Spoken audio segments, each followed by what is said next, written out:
नमस्कार साथियों, कैसे आप सब। उम्मीद करता हूँ आप सब स्वस्थ होंगे, खुशहाल होंगे। साथियों, नशे का कारोबार इस कदर बढ़ गया है कि अब शहरों की बजाय ग्रामीण परिवेश में ज़्यादा इसका असर दिखने लगा है। उड़ता पंजाब फिल्म देखी, लेकिन उड़ता पंजाब नहीं, अब हम कहेंगे उड़ता हरियाणा, या फिर यूं कहें उड़ता झज्जर। जी हाँ, बिल्कुल ये बात कटु सत्य है और इसकी बानगी देखने को मिली है ग्रामीण परिवेश में, ग्रामीण आंचल में, जहां झज्जर जिले के यानी झज्जर हलके के गांव बिरोड़ में एक स्कूल के प्रांगण में नशे के इंजेक्शन मिले हैं। एक नहीं, दो नहीं, चार नहीं, पांच नहीं, सैकड़ों इंजेक्शन मिले हैं। ये देखो भाई, सरकार में बैठे और पुलिस प्रशासन में बैठे हो नुमाइंदो, तुम्हारी आँख मिचौली के चलते इस देश के हरियाणा के युवाओं का, झज्जर के युवाओं का क्या हाल हो गया। हर इंजेक्शन इस देश के युवाओं का बर्बाद करा। ये इंजेक्शन सरकारी स्कूल की बिल्डिंग में पड़े हैं। देखो कितने इकट्ठे करूँ, इकट्ठे करके धाम करते शायद शर्म आ जा जो जिम्मेवार लोग हैं उनने।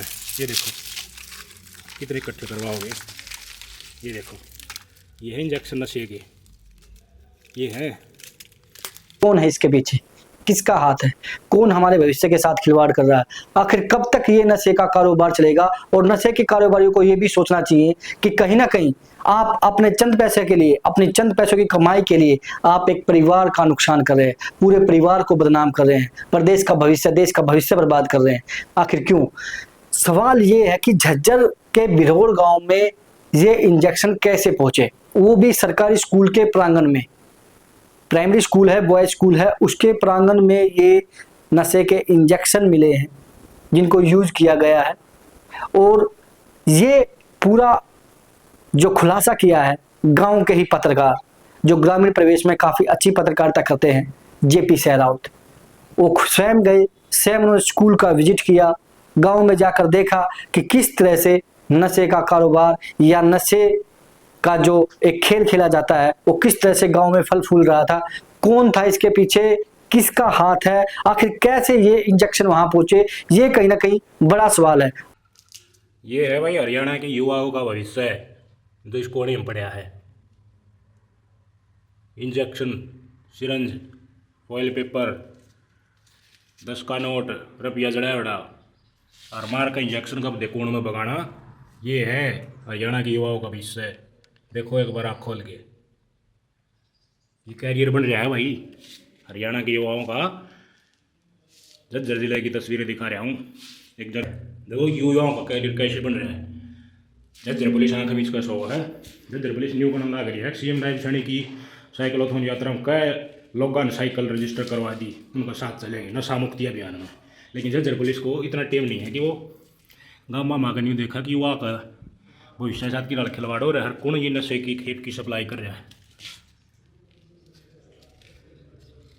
आखिर जिला प्रशासन, पुलिस प्रशासन, सिविल प्रशासन, एडमिनिस्ट्रेशन सिस्टम कैसे इतने बहुत सारी यात्राएं चलाई जा रही हैं, लगातार अवेयर किया जा रहा है लोगों को, उसके बावजूद भी ये हालात कैसे।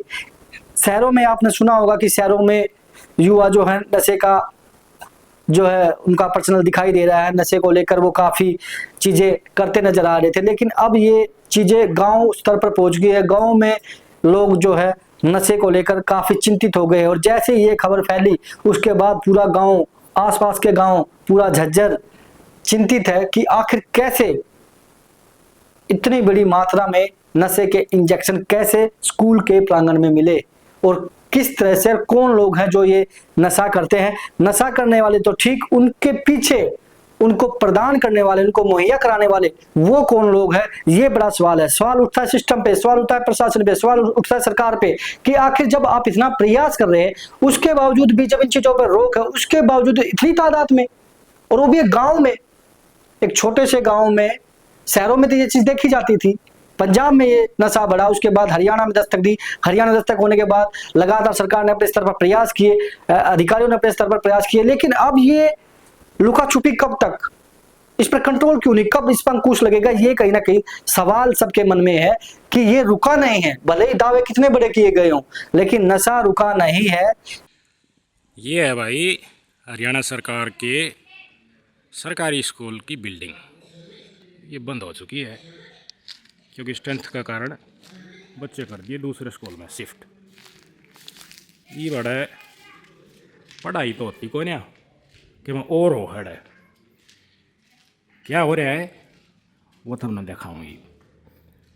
वो कोई ये जो सोया का कागज है नहीं तब ताप ना उतरता और ये फॉइल पेपर दिखा है ना अपना इनमें बर्गर खानिया को ना ये है नशा करनी है। गांव के छोटे छोटे बाणक पूरा आवा है सांझी तड़के और गबदी मार के सुआ और बोल पोटन सी आँख करके टनाटन बोल का रहता चलते बना ये बीड़ी बड़ी है और भाई ये फॉइल पेपर पड़े हैं और ये इंजेक्शन पड़े हैं काफ़ी मात्रा में और जब इंजेक्शन ज़्यादा हो जाए तो इन्हें जड़ा भी दे हैं ऐग उगला का कूड़ में गिर का इतने शाने भी है नशा करनिया। ये तो एक कमरा है दूसरे कमरे की दशा दिखाई दूँ जज्जर के एस पी दौरे वीडियो पहुँचाइयो भाई दिखा दौरे पहुँचाइयो इतना बुक्कल दौरे पहुँचा देना। ये है जज्जर के युवाओं की हालत ये इंजेक्शन लगाते हैं और अपना भविष्य बर्बाद कर रहे हैं सरकारी स्कूल की बिल्डिंग में। और नायब सैनी जी साइकिल लेकर रोड रोड मत ना लगड़ो इन स्कूल में आओ हरियाणा सरकार के स्कूल हैं ये जब आपने मानना कि आप नशे के खिलाफ डेफिनेटली अभियान चला रहे हो। ये लगातार बढ़ता जा रहा है और उसकी बानगी स्वयं देखने को मिली है। ये तस्वीरों में आप जो पूरा नज़ारा आप देख रहे हैं ये चिंता का विषय, इस पर कंट्रोल करना बेहद जरूरी है। उम्मीद करता हूं जिला प्रशासन सरकार इस ओर ध्यान देगा, झज्जर जिला विशेषकर, क्योंकि गेटवे ऑफ हरियाणा है झज्जर। झज्जर जिले से ही हरियाणा में एंट्री होती है, दिल्ली से सीधा झज्जर में एंट्री होती है। कहाँ से आया ये इतना नशीला इंजेक्शन और कैसे इसकी अनुमति दे दी गई और कैसे गांव स्तर तक ये पहुंच गया, ये बड़े सवाल कहीं ना कहीं घेरे में है और इन पर अंकुश लगना चाहिए, यही विनती और प्रार्थना है। और उन लोगों से, उन परिवारों से भी मेरी विनती प्रार्थना है जिनके बच्चे इस नशे में धूमिल हो गए हैं, वो किसी दूसरे के परिवार को बर्बाद होने से बचाए, अपने बच्चों को अच्छी शिक्षा दे, अच्छे संस्कार दे, उनको बचाए। फ्रेंडली हो जाओ बच्चों के साथ, बिल्कुल दोस्त की तरह बात करो, कोई दबाव और लुकाछुपी मत करो उनके साथ। एक अच्छे दो, जब आपके बच्चे बड़े हो जाते हैं उनके साथ आप एज ए उनका बर्ताव जो होता है माता पिता का, दोस्त की तरह रखो उसको, तभी वो आपके सामने सारी बात खुले मन से कर पाएगा। अगर आप दबाव दोगे या उनके साथ आप पूरी बात उनकी नहीं सुनोगे, दोस्त जैसा रवैया नहीं अपनाओगे, फ्रेंडली रवैया नहीं अपनाओगे, तो वो सारी चीजें आपको नहीं बता पाएगा। तो आप लोगों से भी विनती और निवेदन है अभिभावकों से कि आप भी अपने बच्चे के साथ बिल्कुल फ्रेंडली सर्कल में फ्रेंडली बातें करो, उनसे बात पूछो कि क्या समस्या क्या दिक्कत है, तो शायद आप लोगों से वो चीजें करें। और अवेयर इतना ज्यादा करो ताकि और ज्यादा नुकसान ना पहुंचे। एडमिनिस्ट्रेटर अपने स्तर पर, यानी जिला प्रशासन अपने स्तर पर, सरकार अपने स्तर पर प्रयास करे, लेकिन हम सब भी मिलकर एक जागरूकता इस तरह से चलाएं ताकि हमारे बच्चे आस पड़ोस में ये अभियान इस तरह से चलाएं ताकि और ज्यादा इसमें शामिल ना हो और किसी का घर बर्बाद ना हो। बहुत बड़ी बात है, बहुत बड़ी समस्या और बहुत बड़ी प्रॉब्लम, इसलिए मैं बार बार कह रहा हूं कि गांव स्तर पर ये पहुंच गया और एक सरकारी स्कूल के प्रांगण में इस तरह से इंजेक्शन मिलना बहुत बड़ी बात है। ये सवाल खड़ा करता है, ये कहीं ना कहीं जांच का विषय, इस पर जांच होनी चाहिए। धन्यवाद, नमस्कार। उम्मीद करता हूं प्रशासन इस पर जांच करेगा।